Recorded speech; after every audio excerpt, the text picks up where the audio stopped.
Watch my other video to find out all the parts you need for this repairing. Remove the sensor by 3 bolts and 1 plug. After you pull the sensor straight out, take a photo to record the key position and you can put it back by the same angle. It only goes in one way, but just in case.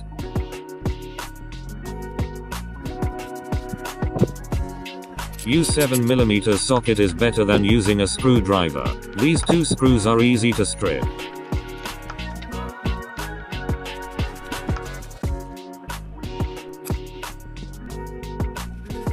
Remove the old gasket. A few moments later. Turn the rotor to this angle. Turn around and take a photo to record the key position. We need to install the key by the same direction. Move the ring gap to the pinhole. Pry the ring and push it up to remove it.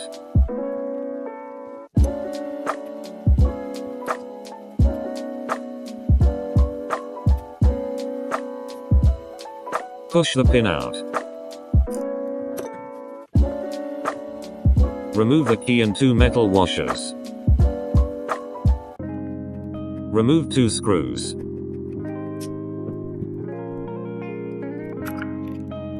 Remove the wire holder carefully. You really don't want to break it. Give it a tap if the rotor shaft is stuck.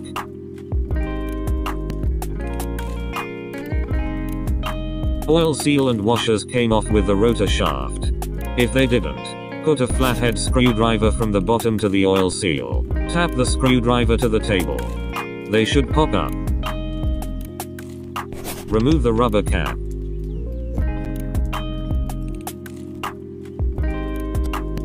Remove the oil seal.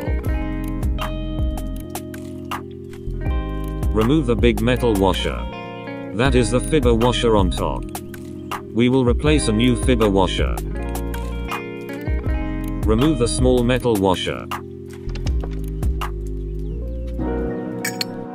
You can leave it with degreaser overnight. Only use this to clean the electronic parts.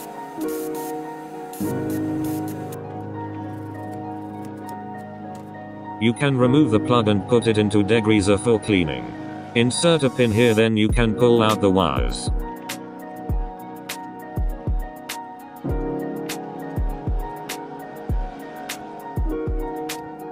Now you can drop this into the degreaser overnight for cleaning.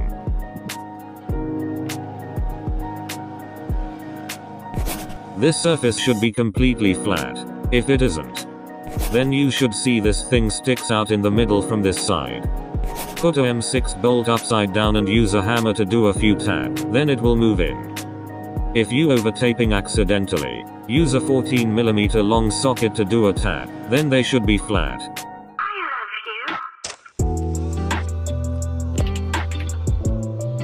Install the little rubber cap. Make sure this side facing up when you install the oil seal.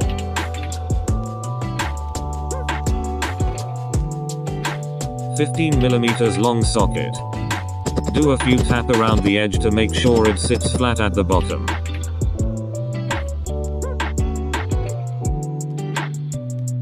Install the big washer.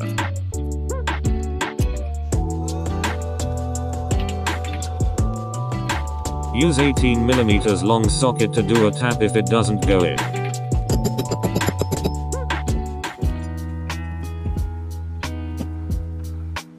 Install the small washer. Fibber washer.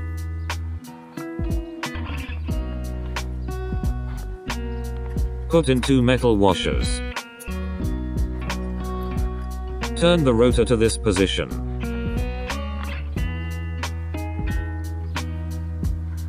Match the photo by the same direction. Match the hole and put in the pin. Install 2 screws but leave them loose.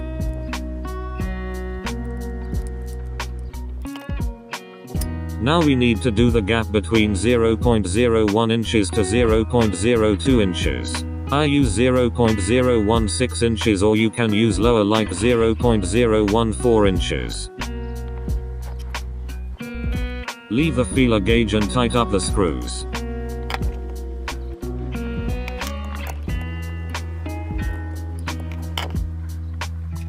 You can see there is some drags. Now test the gap with 0.017 inches. It fits. Then test it with bigger feeler gauge 0.018 inches. It doesn't fit. That means the gap size is 0.017 inches. The gap is in the range, so we are good to go. Install the key ring by this angle is easier.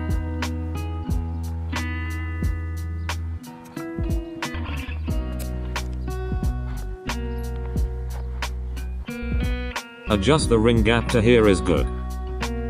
Install the wires holder carefully. Install the O-ring 62x2.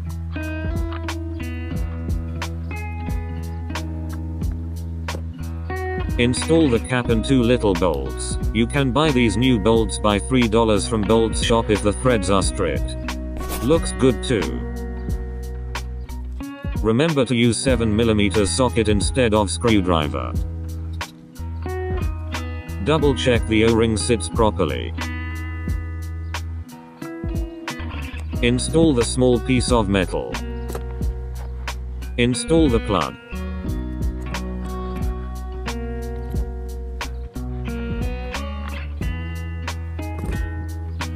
Don't forget this O-ring.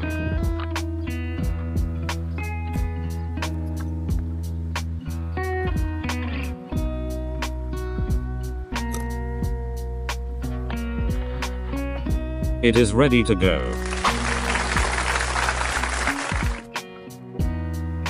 Match the key direction with your photo.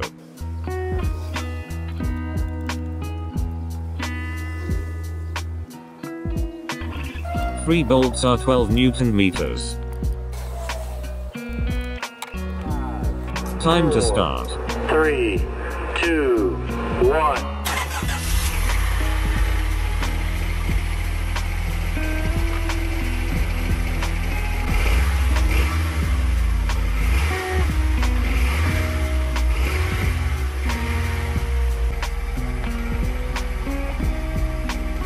No leaks.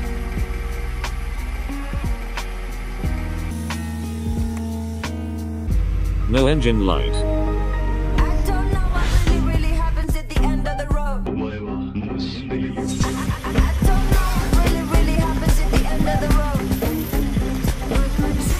Pardon, no leaks. 2 hours later.